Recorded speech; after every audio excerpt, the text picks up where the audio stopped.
community.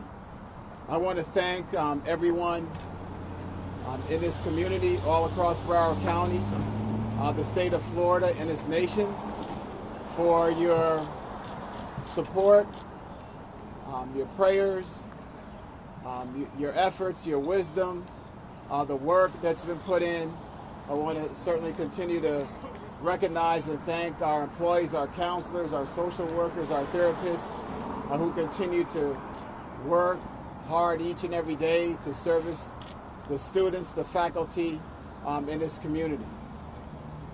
So thank you, and I ask that everyone continue to respect this day and allow our community to honor the lives that we lost.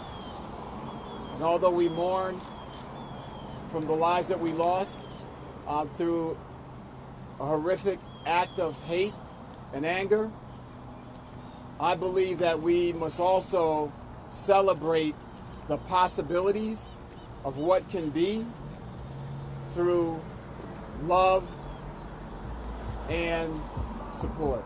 Thank you. Runcie, can you talk at all about what the governor did yesterday, kind of the timing of it, and what you think about it, about the grand jury?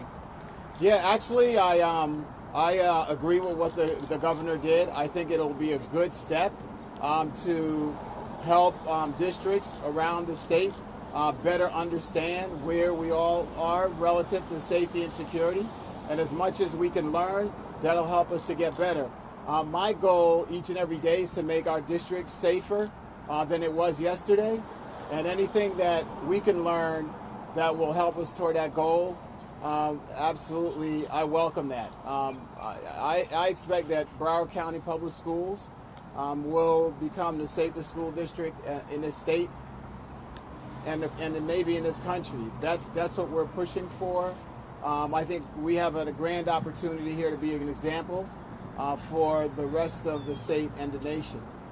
So again, I welcome that. I also welcome the opportunity to actually get facts. This has been a really difficult year, made even more difficult by the amount of misinformation that continues to proliferate in all sorts of media. And so to the extent that we can actually have facts, then we can certainly, I think, move forward in a smarter way and a more disciplined way.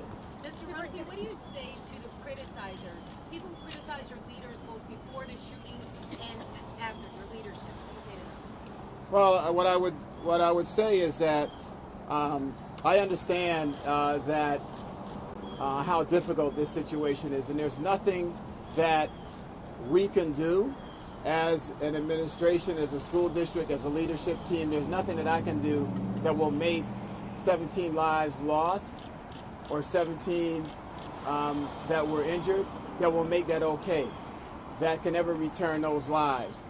So I understand that anger and that frustration, but our position has to be that we identify and be very clear on what the issues are, what the opportunities are, and which we can use to get better and learn from this tragedy and move forward and make our schools safer, and do that at the same time we work to provide a high-quality education to each and every one of our students, not just here in Stoneman Douglas, but across the entire Broward County of over 270,000 students that we deliver high-quality education services to each and every day in over 230 schools. So what kind of misinformation are you talking about? I'm sorry, I can't. I'm sorry, I can't hear you.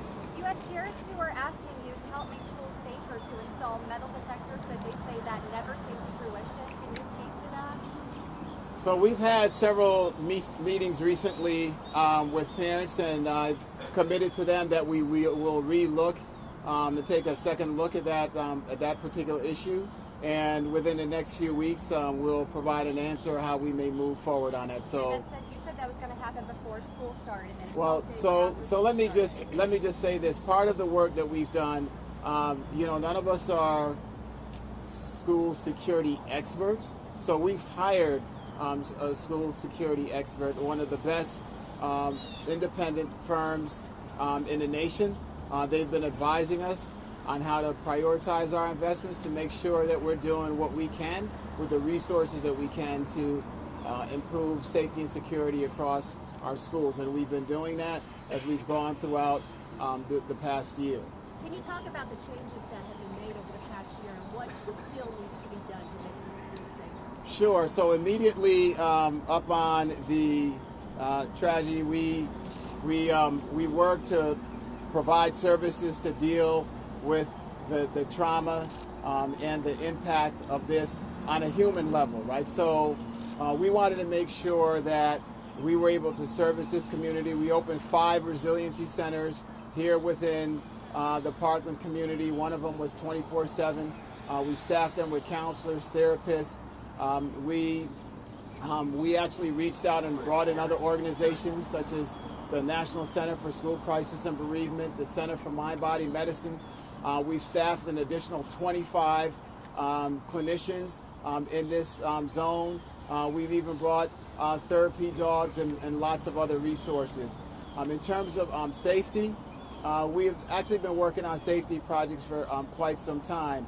One of the things that we did initially was to make sure that our schools were leveraging the assets that we had. So we made it very clear to our school leaders, our school administrators, that following school safety protocols was an absolute imperative. So ensuring that on all of our school campuses in Broward County, that the gates are locked when school's in session, classroom doors are locked, students, adults, visitors, everyone wears appropriate ID, but just really making sure that we're changing the behavior and culture around security on our campuses. We upgraded our camera systems in Broward County. That's a project that we started about a month before the tragedy. We completed that in June of 2018 and put all of our camera systems under one network. That's over 10,000 cameras in Broward County. We also worked to ensure that we met the goal of having a school resource officer or an armed guardian in every single one of our schools before the start of the school year. We were able to meet that goal. We also took the first phase of a needs assessment that was completed, and the school board in August of 2018 authorized over $30 million to purchase an additional 2,500 cameras, to have more radios for staff to improve communications on our campuses, and also allocated funds to upgrade our intercom systems. And here at Stoneman Douglas, we actually did all of that work over the summer. This is a school campus that's had a single point of entry. We replaced the intercom system and upgraded that here at the school. We added over 100 cameras here at Stoneman Douglas last summer. We replaced the door locking mechanisms on all the doors here as well. So there's been a substantial amount of work. We have doubled the security staff at Stoneman Douglas from 9 to 18. So again, we have done significant amount of work here. We continue to do safety and security enhancements across all our schools in Broward County. That's a work that will continue, and it's an ongoing effort and a top priority for us, again, to make our schools as safe as possible for our students, our families, and our community. Sir, Mr. Runcie, you mentioned... It looks like attendance is awfully low. We didn't see a lot of kids. Yeah, attendance is very low today. We have given our students and our families the opportunity to spend the day in a manner in which they wish.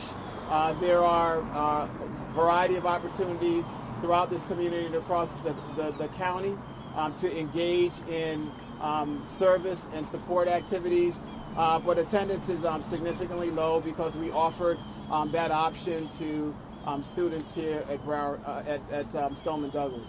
Did you talk to any of those students today? All right, just Did you talk to any of those students or teachers about how they're feeling today? Yeah, I think that every day is a constant challenge and struggle, and you maybe find one moment, the next moment you know, you're struggling. There's a lot of post-traumatic stress that's here, and for some, it's almost as if the incident occurred yesterday. It's raw and fresh for people. We continue to provide as much support as we possibly can, and again, recognize that it's an ongoing process, and it's very difficult for all that's involved, especially the folks that show up at this building on this campus each and every day. Can you speak to the issues in 2013 that you said that you were going to be addressed in that letter? 2013 was not just about those issues. There was a proposal to actually create a separate taxing body. Around the same time, the district was in the process of issuing a general obligation bond, which had safety components to it. You know, that's all I'll say on that topic at this time. Thank you, everyone. Thank you so much. All right.